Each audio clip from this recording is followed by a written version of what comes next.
26/11 के हमले के मास्टरमाइंड तैमूर राणा को भारत लाया जा चुका है।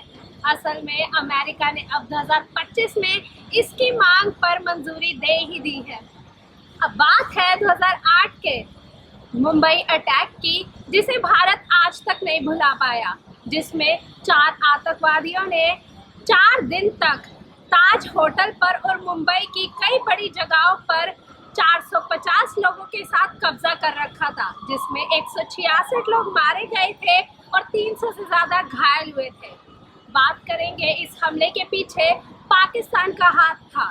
वैसे तो इन आतंकवादियों में से एक अजमल कसाब को भारत द्वारा 2012 में फांसी दे दी गई थी और दूसरा आतंकवादी डेविड हेडले, जो इस समय अमेरिका की जेल में है।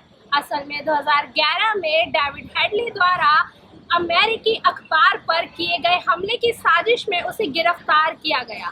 साथ ही इसका लेना देना पूरे तरीके से तैमूर राणा से भी है, क्योंकि डेविड हेडली के साथ देने के पीछे अमेरिका ने तैमूर को भी कुछ दिन बाद गिरफ्तार कर लिया था, लेकिन जल्द ही छोड़ भी दिया।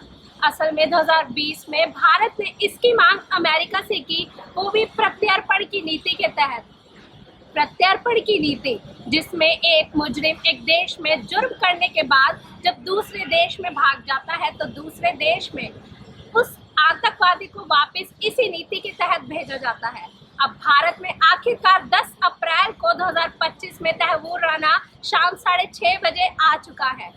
अब दिल्ली की तिहाड़ जेल में हाई सिक्योरिटी के साथ तैमूर को रखा गया है। देरी सिर्फ और सिर्फ दिल्ली कोर्ट के फैसले की है।